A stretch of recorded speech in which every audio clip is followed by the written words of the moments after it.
محترم ناظرین، السلام علیکم۔ یہ آج سے تقریباً 30 سال پہلے کا واقعہ ہے جو میرے ساتھ پیش آیا تھا۔ میں اپنی نوکری کے لیے سکھر آیا تھا۔ یہاں میرے ماموں رہتے تھے، تو کچھ دن میں ان کے گھر ٹھہر گیا کہ جب تک کہیں اور میرا رہنے کا بندوبست نہیں ہو جاتا۔ ماموں جان کے گھر میں کئی سالوں کے بعد آیا تھا۔ بچپن میں کبھی اماں جان کے ساتھ آیا کرتا تھا۔ ابھی کچھ دن ہی گزرے تھے، نئی نوکری تھی، میں اس میں الجھا ہوا تھا۔ ایک رات میں دیر سے گھر لوٹا۔ کھانا کھا کر میں اپنے کمرے کی جانب بڑھا تو مجھے ایسا محسوس ہوا کوئی اوپر کی جانب گیا ہو۔ میرا کمرہ زینے کے سامنے تھا اور اوپر ایک کمرہ تھا جو بند پڑا تھا۔ ماموں نے مجھے پہلے دن ہی وہاں جانے سے منع کیا تھا۔ کیوں یہ نہیں بتایا تھا؟ میں نے بھی زیادہ نہ پوچھا، مگر اس وقت کون گیا ہوگا وہاں، یہ سوچ کر میں اوپر چلا گیا۔ کمرے کے باہر پہنچا تھا کہ اندر سے مجھے کسی کے ہنسنے کی آواز آئی۔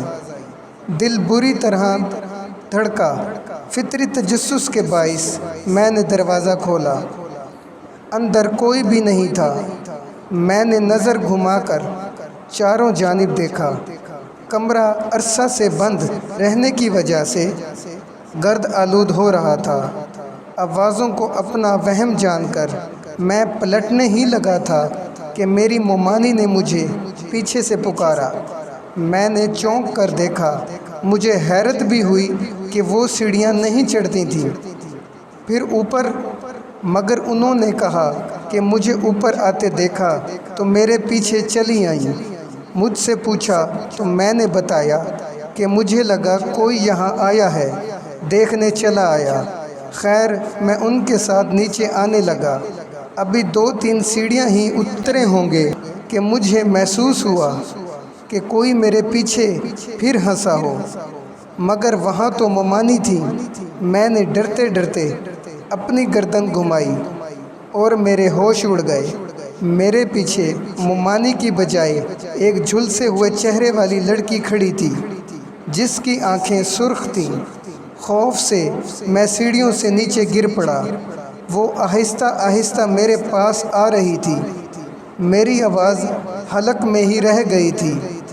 بامشکل آواز نکلی تو میری آواز پر مومانی اور ماموں اپنے کمرے سے بھاگے آئے۔ میری حالت بہت غیر ہو چکی تھی۔ میں نیم بے ہوشی میں تھا، مگر مجھے وہ لڑکی اپنے سامنے محسوس ہو رہی تھی۔ ماموں شاید سمجھ چکے تھے مجھے کیا ہوا ہے۔ انہوں نے مجھ پر دم کیا اور اپنے کمرے میں لے گئے۔